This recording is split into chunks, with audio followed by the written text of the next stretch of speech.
இத கார்த்தி மாமா தான் வாங்கி கொடுத்தாங்க. அவன் எப்ப வாங்கி கொடுத்தான்? அவனும் கொடைக்கானல் வந்திருந்தானா? நான் மாமா வீட்டுக்கு போயிருந்த போது அவங்க வாங்கி கொடுத்தாங்க. நீ எப்ப அங்க போன? நான் பாட்டி வீட்டுல தான் இருந்தேன், கொடைக்கானலே போல. என்னங்க இது, எவ்வளவு தைரியம் தான் குழந்தைய அவங்க அம்மா வீட்டுல விட்டுட்டு அவ கொடைக்கானல் போயிருப்பா. 2 பேரும் நல்லா நாடகம் ஆடுறீங்கல்ல. குழந்தைய கொடைக்கானல் கூட்டிட்டு போலியா? நாங்க கூட்டிட்டு போனோமேப்பா. போதும்டா, நிறுத்து. குழந்தை எல்லா உண்மையும் சொல்லிட்டா.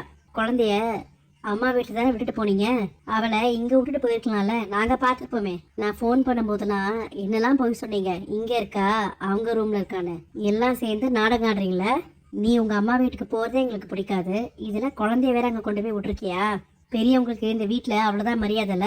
கொடைக்கானல்ல நானும் அவரும் ராகவிய எவ்வளவு மிஸ் பண்ணோன்னு எங்களுக்கு தான் தெரியும். என்னமோ எங்களுக்கு பொறுப்பே இல்லாத மாதிரி பேசுறாங்க. என்னோட அம்மாக்கும் தம்பிக்கும் சின்ன சந்தோஷத்தை கொடுக்கணும்னு நினைச்சேன், அதான் குழந்தைய அங்க கொண்டு போய் விட்டேன். நீங்க பேசினது தப்புங்க. நேத்து வந்தவ நீ எனக்கு சொல்லி தரியா இது சரி இது தப்புன்னு? இவ வர வரைக்கும் நீ நல்ல மருமகளா தான் இருந்த, எங்க பேச்சையும் கேட்டுக்கிட்டு இருந்த. இவ வந்து 1 மாசம் கூட ஆகல, அதுக்குள்ள ஒண்ணு கெடுத்துட்டா. வீட்டுல இருக்கிற சின்ன சின்ன வேலையும் கூட இவங்க தான் செய்யணுமா? நீங்க செய்ய மாட்டீங்களா? டிவி போடுறது, ஃபோனை சார்ஜ் பண்ணுறது, ஃபேன் போடுறது, இதெல்லாம் நீங்கள் போய் செய்யலாம்ல. மலர் கிச்சன்லேருந்து வரத்துக்குள்ள நீங்களே இந்த வேலையெல்லாம் செய்யலாம்ல. ஏற்கனவே காலையில அவர் கோவமாக போனார், மறுபடியும் கோவப்படுத்துறியா? அவர் எப்பயும் ஒரே மாதிரி இருக்க மாட்டார், கொஞ்சம் பார்த்து நடந்துக்கோ.